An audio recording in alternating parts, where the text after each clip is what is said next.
Hello viewers, আসসালামু আলাইকুম। আজমি স্টুডিওর পক্ষ থেকে ব্লেন্ডার 2.8 ক্র্যাশ কোর্স টিউটোরিয়ালে সবাইকে আরো একবার স্বাগত জানাচ্ছি। আমি সাব্বির আহমেদ। এই সিরিজটি যারা ফলো করছেন, আজকের পর্বটি তাদের জন্য খুবই আকর্ষণীয় হতে চলেছে, কেননা আজকের পর্বেই আমরা ফাইনালি আমাদের এয়ারপ্লেনের অ্যানিমেশনটি বানানোর চেষ্টা করব। এখানে দেখতে পাচ্ছেন আজকে টিউটোরিয়ালের আউটপুট।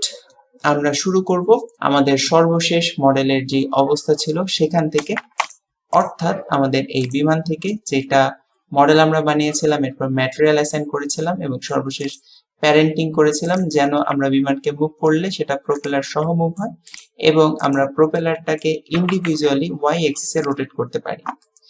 আমাদের সম্পূর্ণ বিমানটির অ্যানিমেশন হবে সর্বমোট 10 সেকেন্ডের। এর আগের পর্বে আমরা বলেছিলাম 1 সেকেন্ডের জন্য আমাদের প্রয়োজন হচ্ছে 24টি ফ্রেম, তাহলে 10 সেকেন্ডের জন্য আমাদের প্রয়োজন হবে সর্বমোট 240টি ফ্রেম।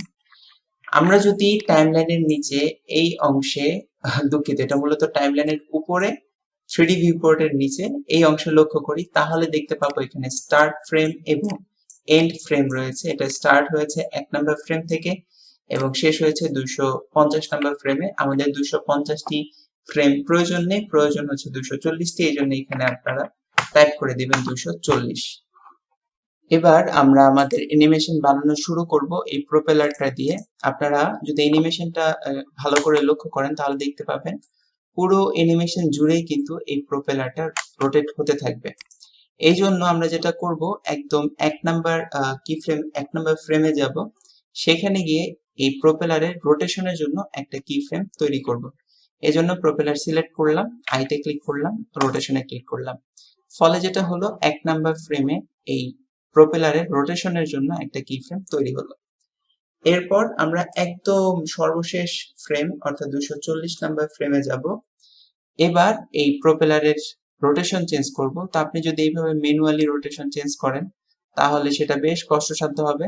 ধরেন এরকম কয়েকবার ঘুরিয়ে আপনি এটা রোটেশন করলেন, তারপর এটা রেকর্ড করলেন, কিবোর্ড থেকে আইতে ক্লিক করে এখানে রোটেশন, আমরা এটার জন্য কি ফ্রেম ক্রিয়েট করলাম। এবার যদি আমরা এটা প্লে করি তাহলে দেখবো এটা খুব ধীর গতিতে কিন্তু ঘুরবে, কিন্তু বিমানের যে প্রোপেলার সেটা কিন্তু ঘুরবে খুব দ্রুত গতিতে। সো কত ভ্যালু বা কতবার ঘুরালে এটা পারফেক্ট হবে, আমি এখানে ম্যানুয়ালি ওয়াই অ্যাক্সিসে ভ্যালু বসাচ্ছি 18,000 এই কারণে এটা 10 সেকেন্ডে 50 বার ঘুরবে, আর একবার ঘুরতে এটা প্রয়োজন হবে 360 ডিগ্রি। এই জন্য 50 ইন্টু 360 সমান সমান 18,000। তো এটা 240 নাম্বার ফ্রেমে ওয়াই অ্যাক্সিসে 80,000 বসিয়ে আমি এটা রেকর্ড করে দিলাম। এবার যদি আমি এটাকে প্লে করি তাহলে দেখতে পাবেন এটা বেশ দ্রুত ঘুরছে, কিন্তু একটা ছোট সমস্যা রয়েছে, সেটা হচ্ছে এই প্রোপেলারটা ঘোরাটা প্রথমে আস্তে আস্তে শুরু হয়, এরপর এটা খুব দ্রুত ঘুরতে থাকে এবং সর্বশেষ গিয়ে সেটা আবার আস্তে আস্তে শেষ হয়। কিন্তু আমরা চাচ্ছি এটা প্রত্যেক ফ্রেমে অর্থাৎ শুরুতে বা শেষে একদম কনস্ট্যান্ট স্পিডে ঘুরতে থাকুক। এই জন্য যেটা করতে হবে, এই দুটো কি ফ্রেম সিলেক্ট করতে হবে, সিম্পলি ড্র্যাগ করে সিলেক্ট করে ফেলেন।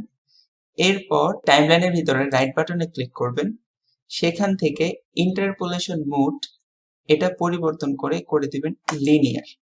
এখন আপনি যদি এটাকে প্লে করেন তাহলে দেখবেন একটা কনস্ট্যান্ট স্পিডে আপনার ডাটাটা পরিবর্তন হচ্ছে অথবা আপনার প্রোপেলারটা ঘুরছে। প্রোপেলারের অ্যানিমেশন বানানোর পর এখন আমরা আমাদের এয়ারপ্লেনের জন্য অ্যানিমেশন বানাবো।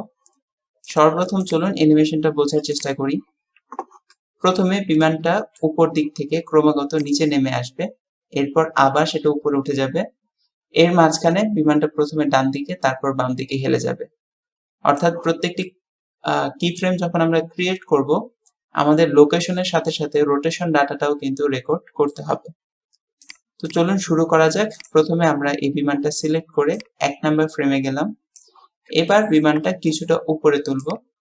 আমি এখানে জেড ভ্যালু করে দিলাম 1.5 মিটার। এবার আমরা লোকেশন ইনসার্ট করব, এই জন্য কিবোর্ড থেকে আইতে ক্লিক করলাম, এরপর এখান থেকে লোকেশন সিলেক্ট করলাম বা ক্লিক করলাম। আচ্ছা, যেহেতু আমাদের রোটেশন ডাটাটা রেকর্ড করা লাগবে, এই জন্য লোকেশনের পরে আমরা আবার আইতে ক্লিক করলাম এবং এখান থেকে রোটেশন সিলেক্ট করলাম। এভাবে করে দুইবারে আমরা লোকেশন এবং রোটেশন এই দুটো ডাটাই রেকর্ড করলাম এবং দুটোর জন্য কি ফ্রেম ক্রিয়েট করলাম।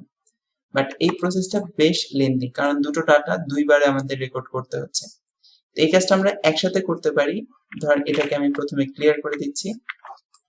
এজন্য যেটা করতে হবে, আমরা এয়ারপ্লেনটা সিলেক্ট করলাম, কিবোর্ড থেকে আইতে ক্লিক করলাম এবং এখানে এই যে অপশনটা রয়েছে লক রোট অপশন, এখানে এলওসি লক এটা হচ্ছে লোকেশনের শর্ট ফর্ম, আরটি রোট এটা হচ্ছে রোটেশনের শর্ট ফর্ম। আমরা যদি লক রোট এটা ক্লিক করি তাহলে একই সাথে লোকেশন এবং রোটেশন দুটোর জন্যই কি ফ্রেম ক্রিয়েট হবে। দেখতেই পাচ্ছেন এটা ক্লিক করার পর দুটোর জন্যই কি ফ্রেম ক্রিয়েট হলো। এবার 1 নাম্বার ফ্রেম থেকে আমরা চলে যাব 60 নাম্বার ফ্রেমে। যেহেতু বিমানটা উপর থেকে নিচে যাবে এই জন্য এটা নিচের দিকে ড্র্যাগ করলাম, অথবা আপনি এখান থেকে জেড ভ্যালু এটা করে দিতে পারেন 1.5 মিটার। আমি এখানে 1.5 মিটার দিয়েছি, যেহেতু আগেরটা প্লাস 1.5 মিটার ছিল, এটা মাইনাস 1.5 মিটার। এবার কিবোর্ড থেকে আইতে ক্লিক করে লক রট এটা অ্যাসাইন করা শর্টকাট হবে ওতে ক্লিক করলাম। ফলে যেটা হলো একই সাথে লোকেশন এবং রোটেশন দুটোর জন্যই কি ফ্রেম ক্রিয়েট হলো। দেখতেই পাচ্ছেন 1 নাম্বার ফ্রেম থেকে 60 নাম্বার ফ্রেমে এটা আস্তে আস্তে নিচের দিকে চলে যাচ্ছে। এবার যেটা করব, 60 নাম্বার ফ্রেম থেকে চলে যাব 120 নাম্বার ফ্রেমে। সেখানে গিয়ে এই অবজেক্টটাকে উপরে তুলব এবং আবারও লোকেশন রোটেশন ইনসার্ট করব। যেহেতু এটা একটা লুপ অ্যানিমেশন, অর্থাৎ 1 নাম্বার ফ্রেমে এবং 120 নাম্বার ফ্রেমে ভ্যালুটা সমান হবে, সেহেতু এভাবে ড্র্যাগ করে যদি আমরা ভ্যালু ইনসার্ট করি বা কি ফ্রেম ক্রিয়েট করি তাহলে আপনার ভ্যালুগুলো সমান রাখা বেশ কষ্টসাধ্য। এটা আমরা এইভাবে সমাধান করতে পারি। আমি এটাকে প্রথমে ডিলিট করে দিই। এরপর আমরা এই অবজেক্টটা সিলেক্ট করে এর 1 নাম্বার কি ফ্রেম যেটা সেটা সিলেক্ট করব। এরপর কিবোর্ড থেকে ক্লিক করব কন্ট্রোল সি। এরপর 120 নাম্বার ফ্রেমে আসব। এবার কিবোর্ড থেকে ক্লিক করব কন্ট্রোল ভি। অর্থাৎ 1 নাম্বার কি ফ্রেমটাই কপি করে আমরা 120 নাম্বার ফ্রেমে বসিয়ে দিলাম। এখন যদি এটা আমরাকে প্রথম থেকে একটু প্লে করি তাহলে দেখব 60 ফ্রেম পর্যন্ত এটা নিচের দিকে যাচ্ছে, এরপর আবার 120 ফ্রেম পর্যন্ত এটা উপরের দিকে উঠে যাচ্ছে।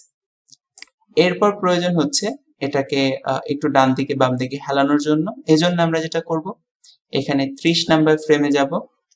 এরপর বিমানের রোটেশন কিছুটা পরিবর্তন করে দিব ওয়াই অ্যাক্সিসে। এখানে আমি এটার পরিবর্তন ওয়াই অ্যাক্সিসে -15 ডিগ্রি। এরপর এটার রোটেশন ইনসার্ট করে দিলাম। একইভাবে চলে যাব 90 নাম্বার ফ্রেমে। আগেটা যেহেতু -15 ডিগ্রি ছিল, এবার এটা করে দেব +15 ডিগ্রি এবং এটা ইনসার্ট করে দিলাম। এখানে সরাসরি রোটেশনের উপর কার্সর রেখে আইতে ক্লিক করে অথবা বাইরে থেকে আইতে ক্লিক করে রোটেশনে ক্লিক করে এটা ইনসার্ট করা যাবে বা কি ফ্রেম ক্রিয়েট করা যাবে। ওকে, এবার যদি এটা আমরা প্লে করি তাহলে দেখতে পাবো প্রথমে এটা একদিকে হেলে নিচের দিকে নামছে, এরপর বিপরীত দিকে হেলে এটা উপরের দিকে উঠে যাচ্ছে। অর্থাৎ আমাদের 120 ফ্রেম পর্যন্ত অ্যানিমেশনটা তৈরি করা সম্পন্ন হয়ে গেছে। এখন আমরা এই ফ্রেমগুলোই কপি করে 240 ফ্রেম পর্যন্ত পূর্ণ করে দিব। এজন্য এই সবগুলো কি ফ্রেম একসাথে সিলেক্ট করলাম। এরপর কিবোর্ড থেকে ক্লিক করব কন্ট্রোল সি। এবার আমাদের যেই ফ্রেম সেটা নিয়ে যাবে 120 নাম্বার ফ্রেমে প্লেহেডটা, অথবা এখান থেকে ম্যানুয়ালি 120 টাইপ করে দিতে পারেন। এরপর ক্লিক করব কন্ট্রোল ভি। ফলে দেখতে পাবেন এখানে আপনার কি ফ্রেম গুলো পেস্ট হয়ে গেছে। সর্বশেষ যে কি ফ্রেম সেটা 239 নাম্বার ফ্রেমে থাকবে। আমি এটাকে ট্র্যাক করে এক ফ্রেম সামনে নিয়ে গেলাম, অর্থাৎ এটা চলে গেল 240 নাম্বার ফ্রেমে। এখন যদি আমি আমার অ্যানিমেশনটাকে প্লে করি তাহলে দেখতে পাবো সম্পূর্ণ অ্যানিমেশনটা কমপ্লিট হয়ে গেছে।